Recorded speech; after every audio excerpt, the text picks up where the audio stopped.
Moving nga sa mga nuclear warhead sa pinakamapangwasak na mga armas sa Earth at ang Russia ay may higit sa nixtawans sa kanila higit pa kaysa sa ibang bansa kabilang ang US. Ang malaking kapangyarihang ito sa mga kamay ng isang hindi kaalyado na ngayon ay kasama ng mga alalahanin na ang Russia ay maaaring maging nuklear sa pagsalakay nito sa Ukraine kung ang digmaan ay hindi mapupunta ay sobra-sobra na para sa US. Sa aktibong paraan, ang militar ng US ay sa loob ng maraming taon ay gumagawa ng mga paraan upang pagaanin ang lakas ng nuclear arsenal ng Russia mula sa pinakamabilis na sasakyang panghimpapawid sa kasaysayan hanggang sa unang ikalimang henerasyong manlalaban sa mundo at ngayon ang pinakanakamamatay na nuclear bomber na nakita kailanman sa mundo, ang bagong-bagong B-21 Raider, isang napakahusay na kapatid sa napakahusay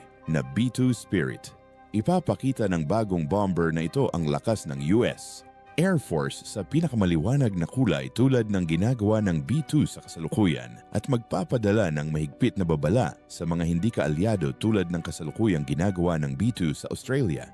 Ang Australia ay isang mahalagang kaalyado kasosyo at kaibigan para sa US. Kaya nang magsimulang kumilos ng kakaiba ang militar ng China patungo sa kaibigang ito sa rehiyon ng Indo-Pacific, ang US ay hindi nag-aksaya ng oras sa pagpapalakas ng pagsisikap nitong pahusayin ang mga taktikal na operasyon sa Australia sa pamamagitan ng pagpapadala ng 4 na B-2 Spirit stealth bombers kung saan sila ay kasalukuyang nakapila sa Royal Australian Base Air Force sa Queensland, Amberley. Kaya nagsisilbing patuloy na paalala sa China na bagamat ang B-2 ay binuo noong Cold War upang kunin ang mga puwersang Ruso, wala itong problema sa pagdaragdag ng pagkawasak ng mga Chino.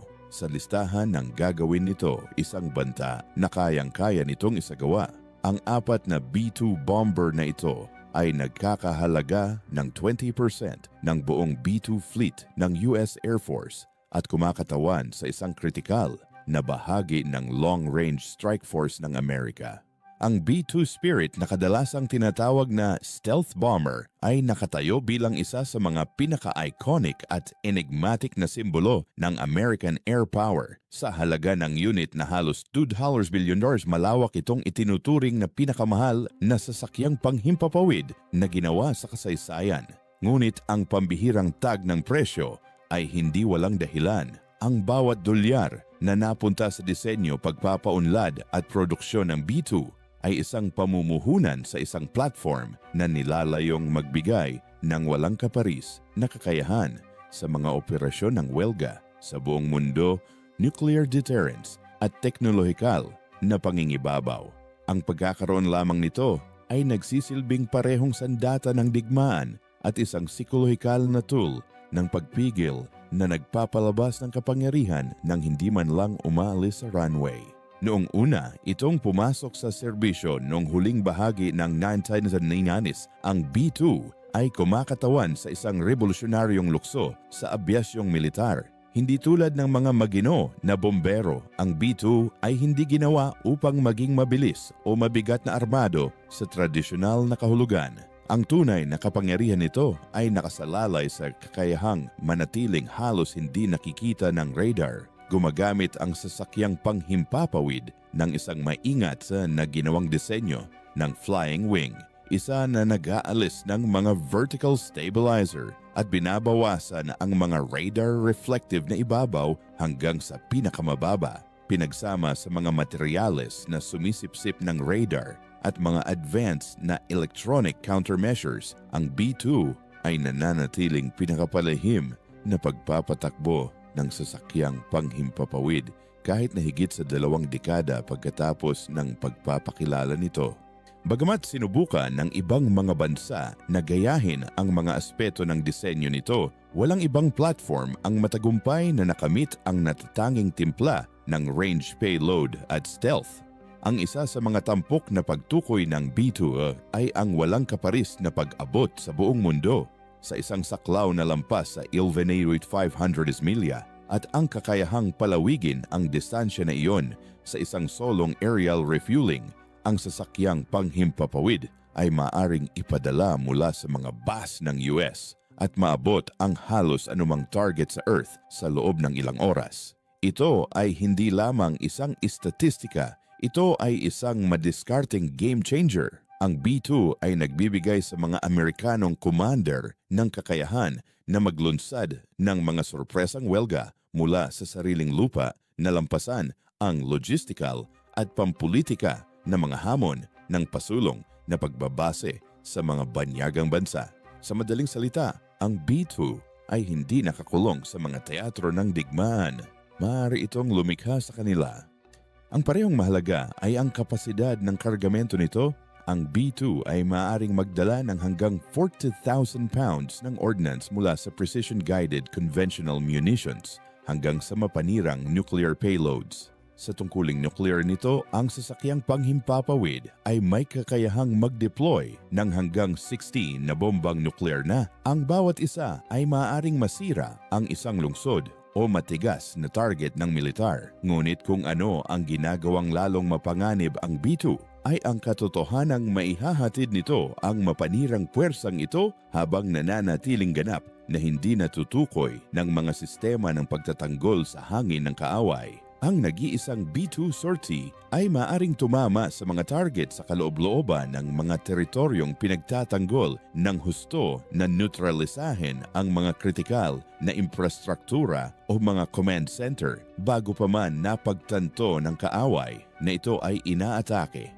Ang psikolohikal na dimensyon ng B-2 ay hindi rin dapat maliitin. Para sa mga kalaban ang kaalaman na ang isang sasakyang panghimpapawid ay umiiral na maaaring tumagos sa kanilang pinaka-advanced na mga network ng radar, maghatid ng isang nakapipinsalang strike at maglaho ng walang bakas ay isang hadlang sa sarili nito. Para sa mga kaalyado, ang B-2 ay katiyakan patunay na ang Estados Unidos ay nagpapanatili ng kakayahang protektahan sila sa pamamagitan ng walang kaparis na kahusayan sa teknolohiya. Ang dalawahang papel na ito ng pananakot at katiyakan ang dahilan kung bakit nananatiling sentro ang B-2 sa estratehikong doktrina ng Amerika.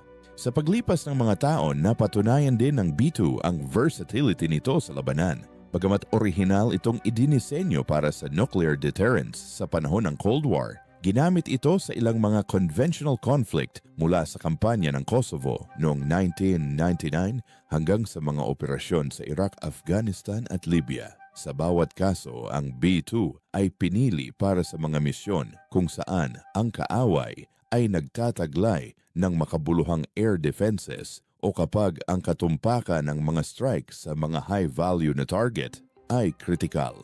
Ang pagganap nito sa mga operasyong ito ay napatunayan hindi lamang ang disenyo nito, kundi pati na rin ang papel nito bilang isang flexible na platform na may kakayahang umangkop sa pagbabago ng mga pandaigdigang banta. Gayunpaman, ang B-2 ay walang limitasyon. Ang nakakagulat na halaga nito ay palaging isang punto ng pagtatalo. Noong una, ang US Air Force ay nagplano na kumuha ng mahigit 100 bombers. Ngunit ang mga hadlang sa budget at ang pagtatapos ng Cold War ay nagbawas ng fleet sa 21 units na lang, kung saan 20 na lang ang natitira pagkatapos na mawala ang isa sa isang aksidente noong 2008. Ang pagpapanatili ng ganong maliit na fleet ay may mga hamon kabilang. Ang mataas na gastos sa pagpapanatili, ang pangangailangan para sa mga espesyal na kagamitan sa pagpapatakbo nito upang mapanatili ang mga espesyal na steward. Ipinapangatuwiran ng mga kritiko na ginagawa nito ang B-2 na isang marupok at sobrang mahal na elemento ng air power ng US.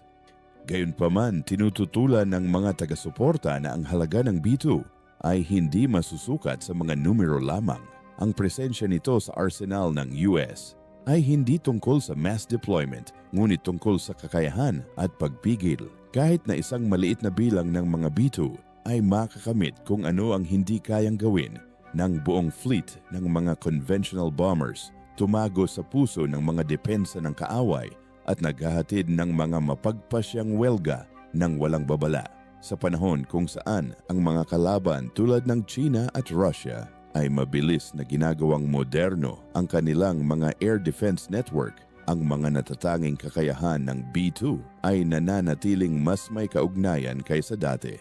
Ay Tyrannosaurus ang B2 ay unti-unting pinapalitan ng susunod na henerasyong B-21 Raider na nangangako na bubuo sa kanyang nakaw na pamana habang tinutugunan ang ilan sa mga limitasyon sa gastos at pagpapanatili. Gayunpaman, ang pamana ng B2 ay mananatili. Ito ay hindi lamang isang sasakyang panghimpapawid, ngunit isang simbolo ng kung ano ang mangyayari kapag ang engineering ambisyon ay nakakatugon sa estratehikong pangangailangan. Sa loob ng higit sa 25 taon ito, ang pinaka-advanced na bomber sa mundo na naglalaman ng isang timpla ng invisibility reach at mapanirang potensyal na walang ibang sasakyang panghimpapawid ang nakatugma. Sa huli, ang B2 ay higit pa sa isang sandata. Ito ay isang pundasyon ng modernong pagpigil, isang pagpapakita ng teknolohikal na karunungan at isang paalala kung gaano karaming mga bansa ang handang mamuhunan sa pananatiling nangunguna sa kurba sa militar na abyasyon. Ang $2 billion na tag ng presyo nito ay maaring mukhang labis-labis, ngunit sa mga mata ng mga strategists ng militar ito ay isang presyong sulit na bayaran para sa isang sasakyang panghimpapawid na maaaring tahimik na hubugin ang kinalabasan ng mga digmaan o ganap na pigilan ang mga ito.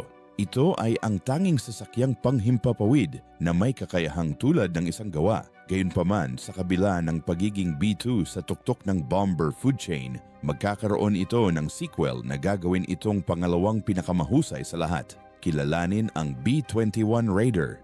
Sa inaasahang unang paglipad sa 2023, ang B-21 Raider ay naghahanda na ipakilala bilang isang advanced very long-range, large heavy payload, stealth intercontinental strategic bomber para sa US. Tulad ng B-2, ang B-21 ay binuo ni Northrop Grumman at tulad ng B-2, makakapaghatid din ito ng mga nakatarget at nuclear na armas sa buong mundo. Ang B-21 bilang isang 5th-generation global precision attack platform ay magbibigay sa mga network ng US ng sensor-shoot na kakayahan. Sa gayoy malalagay sa panganib ang mga target na may dapat ipag-alala para sa ika-21 siglo. At ito ang inilalarawan ng 21 sa B-21, ang bomber para sa ika-21 siglo.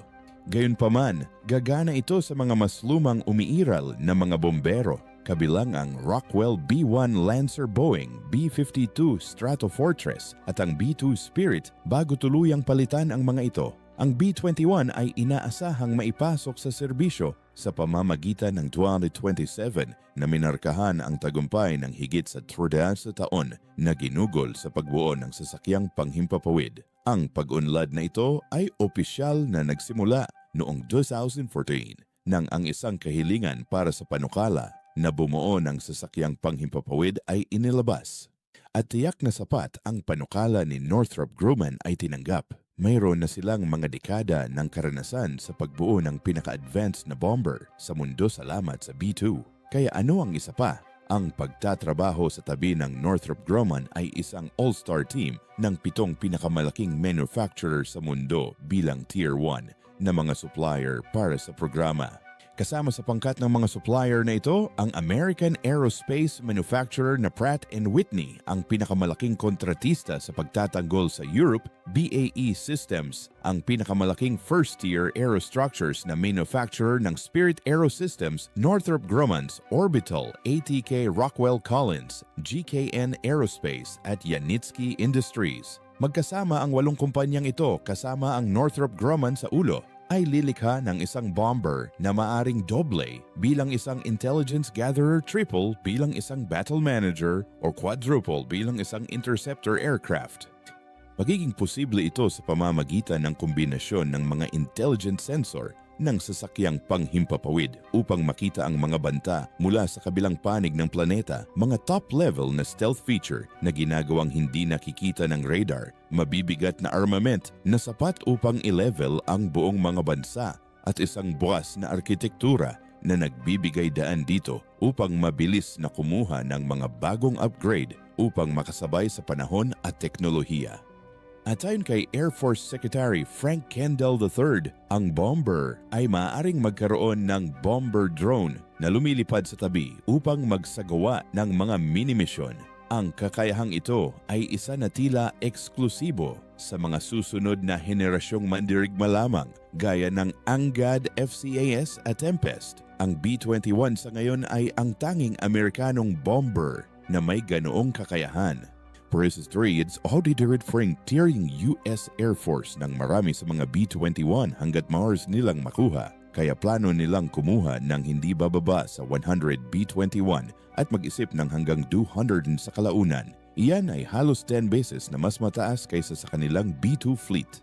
Gayunpaman sa parehong tag ng presyo gaya ng B-2, ang 200 B-21 ay abot sa isang napakalaki na $400 billion na kung saan ay isang boatload upang sabihin ang pinakamaliit. Kaya't upang magkaroon ng napakalaking B-21 fleet, ang ilang kahangahangang kahusayan sa gastos ay kailangang maglaro. Sa ngayon kung magkano ang halaga ng sasakyang panghimpapawid na ito ay hulaan ng sinuman. Tila ang mga pagtatantiya sa gastos tulad ng halos lahat ng iba pang partikular ng B-21 Raider ay hindi ibabahagi sa publiko dahil ayon sa Air Force ang mga gastos ay maghahayag ng masyadong maraming impormasyon tungkol sa classified na proyekto sa mga potensyal na kalaban.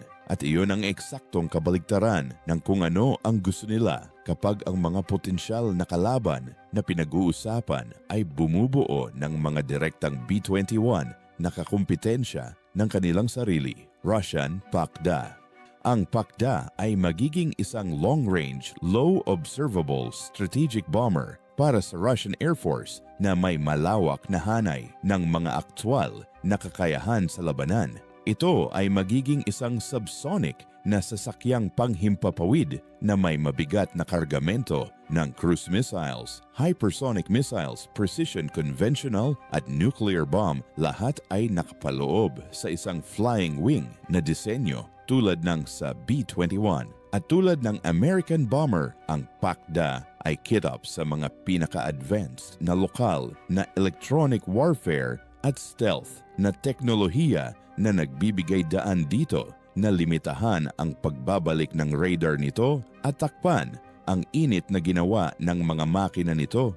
Gayunpaman kung ang mga dekada ng kasaysayan ay anumang bagay na madadaanan halos hindi inuunan ng Russia ang stealth kaysa artillerya at sa gayon ang PACDA ay malamang na hindi gaanong patago kaysa sa B-21 kung paanong ang Su-57 ay hindi gaanong patago kaysa sa F-22 at F-35. Sa katunayan, ang Su-57 ay itinuturing na hindi bababa sa patago sa lahat ng ikalimang henerasyong mandirigma. Ang Russia gaya ng dati ay gagawa para dito sa kapasidad ng armament na magre-resulta sa PACDA na magkaroon ng kargamento na hanggang 80,000 pounds na malamang na mas armament kaysa sa B-21 tulad ng Su-57 ay may higit sa parehong F-22 at F-35.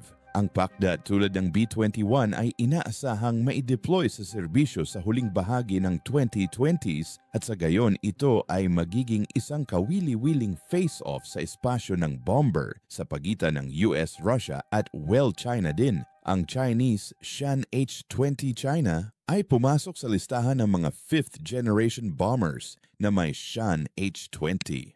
Bagamat wala pang masyadong opisyal na ulat tungkol sa bomber, sapat na ang alam namin para makasigurado na umiiral ito at dapat abangan lalo na't may katulad itong flying wing profile sa B-21 at PACDA. Ang mga larawang binuo ng computer mula sa mga na-verify na pinagmulan ay nagpakita rin ng mga weapons bay nito, airborne radar, adjustable tail wings at stealth air intakes. Lahat ay sakop ng radar absorbent na material. Kaya ang lahat ng mga palatandaan ay tumuturo patungo sa isang super advanced na stealth-focused bomber sa pagunlad. Ang H-20 ang magiging unang self-develop na dedikadong stealth bomber ng China. Inaasahang lilipad ito sa subsonic na bilis armado ng conventional hypersonic o nuclear missiles. Tungkol sa kung kailan ito papasok sa serbisyo, ang H-20 ay tila ang pinakamalayo mula sa pag-deploy ng grupo ngunit nagbibigay lamang ito ng puwang upang makagawa ng isang malaking pasukan kung ito ay kasing lakas ng sinasabi ng mga palatandaan. Dahil ang mga palatandaan ay nagsasabi na ito ay sapat na makapangyarihan upang sakupin ang Russian PACD at ang American B-21. Ang ideya lamang ay nagpapahiwatig na ang sasakyang panghimpapawid na pinag-uusapan ay hindi lamang isa pang long-range na proyekto ng bomber, ngunit isang tunay na pagtatangka na pumasok sa pinakamataas na antas ng estratehikong paglipad. Ang PACD ang ambisyosong stealth bomber program ng Moscow at ang B-21 Raider ang pinakahuling kapalit ng Amerika para sa kagalang-galang na B-2 Spirit ay kumakatawan sa tuktok ng modernong disenyo ng bomber. Ang pag-uusapan sa parehong pangungusap tulad ng mga makinang ito ay nagpapahiwatig ng napakalaking teknolohikal na ambisyon, isang pangako sa stealth range survivability at multi-role na kakayahan. Ang B-21 ay may mga dekada ng head start bagaman salamat sa B-2. Noong unang pumasok ang B-2 Spirit sa serbisyo noong huling bahagi ng 1980s, ito ay kumakatawan sa isang pagbabago sa paradigm sa disenyo ng bomber. Ang hugis ng lumilipad na pakpak nito mga materyales na sumisipsip ng radar at kakayahang tumagos ng malalim sa teritoryo ng kaaway na hindi natukoy ay nagbago ng konsepto ng estratehikong pambobomba. Para sa Estados Unidos, ang B-2 ay hindi lamang isang sasakyang panghimpapawid, ito ay isang pagpapakita ng walang kaparis na teknolohikal na superioridad sa panahon ng pagsasara ng mga yugto ng Cold War. Binigyan nito ang Washington ng isang tool na may kakayahang lambasan ang mga pinakasiksik na network ng pagtatanggol sa hangin sa mundo na kapansin-pansin ng may katumpakan sa gitna ng infrastruktura ng utos at kontrol ng sinumang kalaban. Ang legacy na iyon ay direktang dumadaloy sa B-21 Raider. Ang Raider ay hindi lamang isang kahalili, ito ay isang produkto ng mga dekada ng mga aral na natutunan mula sa B-2 kasama ng mga pag-unlad sa computing networking at mga materyales. Hindi tulad ng B-2 na hindi ka pani-paniwalang mahal upang itayo at mapanatili, ang B-21 ay idinisenyo mula sa simula upang maging matipid na susukat at madaling ibagay sa mga pag-upgrade sa hinaharap. Ito ay hindi lamang isang bomber kundi isang node sa hinaharap na combat ecosystem ng Amerika na inaasahang gagana sa mga unmanned system, mga kakayahan sa pakikidigma sa elektroniko at mga pangmatagalang hypersonic na armas. Sa kabaligtaran, ang PACD ng Russia ay nasa ilalim pa rin ng pag-unlad at nahaharap sa parehong mga hadlang na matagal nang nililimitahan ang mga proyekto ng aerospace ng Moscow, mga kakulangan sa badi at pag-asa sa legacy na teknolohiya ng Soviet at mga parusa na naglilimita sa pag-access sa mga makabagong electronics. Gayunpaman, ang pilosopiya ng disenyo ng Russia ay natatangi. Ang PACD ay inaasahang maging isang subsonic na flying wing na disenyo na nakatuon sa mahabang pagtitiis at stealth kaysa sa bilis. Matagal nang umaasa ang Russia sa teknolohiya ng missile gaya ng cruise at hypersonic na armas upang mabayaran ang mga pagkukulang sa airframe stealth. Bilang resulta, ang PACD ay malamang na hindi idinisenyo bilang isang deep penetration stealth bomber sa American sense at higit pa bilang isang stand-off weapons platform na maaaring magloiter at maglunsad ng mga long-range precision strike. Ang pag-angkin na ang isa pang proyekto ng bomber ay sapat na makapangyarihan upang hamunin ang parehong PACD at ang B-21 ay iminumungkahi na maaari itong gumana sa dalawang magkaibang paradigms ng sabay-sabay. Dapat itong mabuhay at sapat na palihim upang makipagkumpitensya sa B-21 sa papel na pagtagos ng air defense, ngunit sapat din ang versatile at payload capable upang tumugma sa inaasahang papel ng PACD bilang isang long-range missile carrier. Ang balanseng iyon ay napakahirap makamit at ilang bansa sa labas ng Estados Unidos at Russia ang nagtangkang gumawa ng gayong sasakyang panghimpapawid. Ang pinakadakilang lakas ng B-21 ay hindi lamang ang pagnanakaw nito, ngunit ang ecosystem na idinisenyo upang gumana sa loob nito. Lilipad ito sa isang panahon ng pinagsamang satellite reconnaissance, advanced data fusion, artificial intelligence-assisted targeting at mga kooperatiba na operasyon na may mga drone at space-based na asset. Sa ganitong kahulugan, ang B-21 ay hindi gaanong bomber sa tradisyonal na kahulugan at higit na isang plataporma para sa 21st century na multi-domain na digmaan.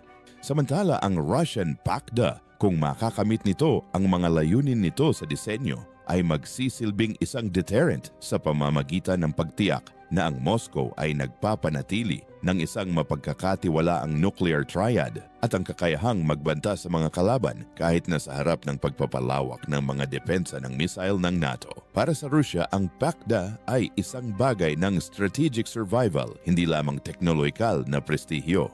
Ang sinumang naghahamon na papasok sa puwang na ito ay kailangang umasa sa kasaysayan. Pinatunayan ng programang B2 kung gaano kabago ang isang stealth bomber, ngunit ipinakita rin nito ang halaga ng pagtulak ng teknolohiya sa mga limitasyon nito. Sa lalong madaling panahon, nagtayo lamang ang Estados Unidos ng Iwadet 41B2 dahil sa nakakagulat na mga gastos. Ang B-21 ay nilayon upang itama ang mga pagkakamaling iyon na pinagsasama ang kakayahan sa abot kaya. Ang PACDA ng Russia sa kabilang banda ay isang sugal upang lumukso mula sa Cold War era bomber tulad ng Tu-95 at Tu-160 sa isang stealth generation nang hindi nagkakaroon ng mga dekada ng tunay na karanasan sa pagpapatakbo sa naturang mga platform. Upang makalaban sa dalawang sasakyang panghimpapawid na ito, ay nangangailangan ng higit pa sa hilaw na pagganap. Nangangailangan ito ng isang doktrina, isang diskarte at isang basing pang-industriya na may kakayahang mapanatili ang programa sa loob ng mga dekada. Dahil ang mga bombero ay hindi lamang mga makinang pangdigma. Ang mga ito ay mga pambansang simbolo, mga instrumento ng pagpigil at mga pagpapakita ng teknolohikal na kapanahunan. Dala ng B-21 ang bigat ng legacy ng B2 na mismong humubog sa kurso ng modernong pakikidigma. Ang PACDA ay nagdadala ng pag-asa ng Russia na manatiling isang kapantay na katunggali sa estratehikong paglipad. At ang anumang bomber na sinasabing sapat na malakas upang hamunin ang pareho ay hindi lamang dapat matugunan ang mga benchmark na yon, ngunit patunayan na maaari nitong muling tukuyin ang mismong papel ng stratehikong bomber tulad ng ginawa ng B2. Noong ito ay nasa hangganan sa kalawakan, tumawid sa mga karagatan ng walang refueling at muling naisip kung ano ang isang bomber. Ang mga makina, avionics, armament at gastos ay nasa ilalim din ng kontrol at naayos ng maayos upang makagawa ng isang bomber na mas advanced kaysa sa anumang nakikita ng mundo sa ngayon. Ang B-21 Raider ay magiging mapagkukunan ng pag-aalala para sa mga kaaway ng US at ganap na kagalakan sa mga kaalyado. Ngunit iyon ay kung mag-subscribe ka sa channel na ito at bigyan ng thumbs up ang video na ito. Kaya mabait na gawin ito ngayon para sa kapakanan ng Australia at iba pang mga kaalyado ng US. Yun lang ang para sa video na ito. Salamat sa panonood. See you sa susunod.